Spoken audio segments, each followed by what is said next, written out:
अस्सलाम वालेकुम। आज हम एक बहुत ही अहम और शायद इस दौर के सबसे नाजुक मौजू पर बात करेंगे, गुस्सा और जिम्मेदारी, खास तौर पर इस फितने के दौर में। तो बिस्मिल्लाह करते हैं। जैसा कि इस कोट में कहा गया है, आइए इस मौजू को सिर्फ कानों से नहीं बल्कि दिल से सुने और समझने की कोशिश करते हैं। ये सिर्फ मालूमात नहीं है, ये एक आईना है जिसमें हमें शायद अपनी असली हालत नजर आ जाए। हम लोग अक्सर कहते हैं ना कि हम टेक्नोलॉजी के दौर में हैं, इंफॉर्मेशन एज में हैं, या सियासी उतार चढ़ाव का दौर है, लेकिन शायद एक ज़्यादा गहरी हकीकत है, हम दरअसल फितना के दौर में जी रहे हैं। अब ये लफ्ज़ फितना सुनकर फौरन जहन में जंग, कत्ल या जुल्म आता है ना? लेकिन इसका असल मतलब वो इससे कहीं ज़्यादा गहरा है। फितना दरअसल वो हालत है जब सच और झूठ, मतलब हक और बातिल, ऐसे आपस में मिल जाते हैं कि इंसान का दिल उलझ कर रह जाता है, कंफ्यूज हो जाता है। ऐसा होता है कि सच को इतनी शिद्दत से पेश किया जाता है कि वो झूठ लगने लगता है, और झूठ को इतनी बार दोहराया जाता है, इतनी बार कि वो सच का गुमान देने लगता है। और इस सब का नतीजा क्या निकलता है? दिल उलझ जाता है। इंसान को लगता है कि वो बिल्कुल सही कर रहा है, लेकिन असल में वो धीरे धीरे अल्लाह से दूर जा रहा होता है। और यही फितना का सबसे बड़ा खतरा है। और इस मामले में अल्लाह ताला ने हम सबको एक बहुत संगीन वार्निंग दी है। अल्लाह सुब्हानहू व तआला कुरान करीम में सूरह अल-अनफाल आयत नंबर 25 में फरमाता है, वत्तकू फितनतन ला तुसीबन्नल्लज़ीना ज़लमू मिनकुम खास्सतन। इसका तर्जुमा है, और उस फितने से डरो जो सिर्फ उन लोगों तक नहीं पहुंचेगी जिन्होंने तुम में से जुल्म किया। अब जरा इस आयत की गहराई को समझें। यह कोई मामूली बात नहीं हो रही। मतलब क्या हुआ? अल्लाह ये नहीं कह रहा कि अजाब सिर्फ गुनाहगार पर आएगा, नहीं। अल्लाह कह रहे हैं कि जब फितना फैलता है ना, तो सबको अपनी लपेट में ले लेता है। नमाजी हो, रोजेदार हो, या वो शख्स जो कहता है भाई मैं तो न्यूट्रल हूं, मुझे क्या लेना देना, फितना किसी को नहीं छोड़ता। ये एक पूरी सोसाइटी की एक इज्तिमाई आजमाइश है। तो फिर सवाल ये है कि आज के दौर का फितना कहाँ है? क्या ये किसी जंग के मैदान में है? शायद नहीं, ये हमारे बहुत बहुत करीब है।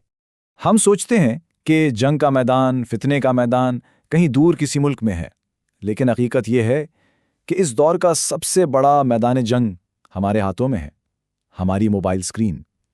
हर सुबह आंख खुलते ही गुस्से वाली खबरें, दिल दुखाने वाले क्लिप्स, जुल्म, खून, ये सब सीधा हमारे दिमाग पर हमला करते हैं। और ये सब देखकर हमें लगता है कि हम उम्मत के दर्द में शरीक हो रहे हैं। लेकिन यहाँ एक मिनट के लिए रुककर हर किसी को अपने आप से एक बिल्कुल सच्चा सवाल पूछने की ज़रूरत है। ये जो ऑनलाइन गुस्सा है, इसको देखने के बाद, इसमें हिस्सा लेने के बाद, क्या हमारा अपना अखलाक, हमारा कैरेक्टर बेहतर हुआ है, या हम अंदर से पहले से ज़्यादा चिड़चिड़े, बेचैन और गुस्से वाले बन गए हैं?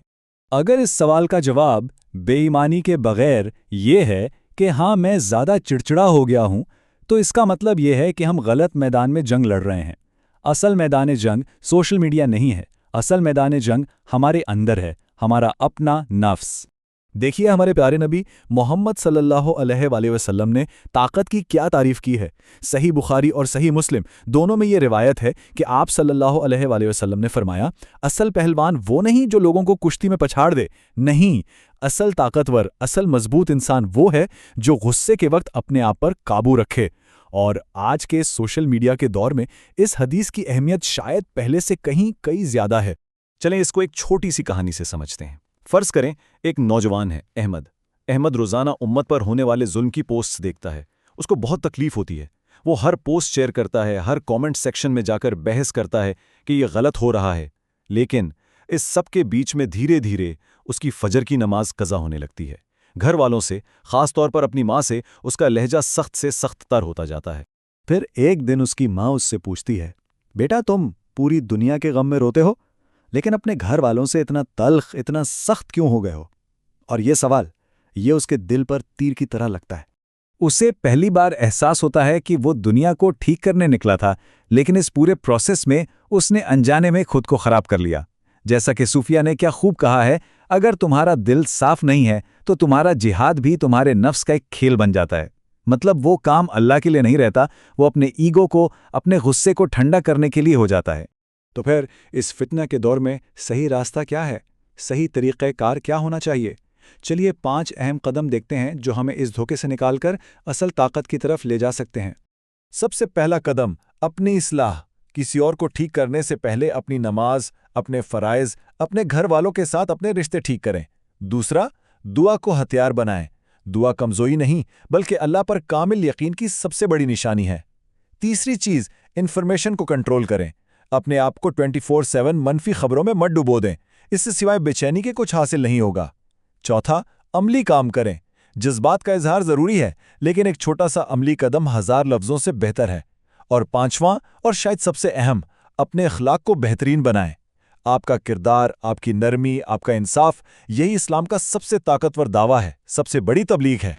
اب اس فرق کو دیکھیں، ایک طرف وہ شخص ہے جو 100 پوسٹ شیئر کرتا ہے لیکن 1 روپیہ بھی ڈونیٹ نہیں کرتا، اور دوسری طرف وہ ہے جو کچھ شیئر نہیں کرتا لیکن خاموشی سے جا کر کسی ضرورت مند کی مدد کر دیتا ہے۔ سوچنے کی بات ہے، اللہ کے نزدیک کون زیادہ قیمتی ہوگا، عمل یا صرف جذبات؟ آخر میں ہمیں اپنی نظر کو اس دنیا سے ہٹا کر آخرت پر لانا ہوگا۔ بس یہ سوچیں کہ جب ہم قیامت کے دن اللہ کے سامنے کھڑے ہوں گے تو ہم سے کیا پوچھا جائے گا؟ ہم سے یہ نہیں پوچھا جائے گا کہ کتنے ٹویٹس کیے یا کتنی بحثیں جیتے۔ اللہ ہم سے ہماری ذمہ داریوں کے بارے میں پوچھے گا۔ ہم سے پوچھا جائے گا، جب تم نے ظلم دیکھا تو تم نے اپنی ذات کو سنوارنے اور بہتری لانے کے لیے کیا عملی کام کیا؟ اس بات کو ہمیشہ یاد رکھیں۔ امت کو ہمارے جذباتی غصے کی اتنی ضرورت نہیں ہے جتنی ہماری سچائی کی، ہمارے صدق کی، ہماری دعاؤں کی اور ہمارے بہترین اخلاق، ہمارے بہترین کردار کی ضرورت ہے۔ اپنے نفس پر قابو پانا اور اپنے اخلاق کو سنوارنا، یہی اس دور کا اصل جہاد ہے۔ اس طرح کی مزید گہری باتیں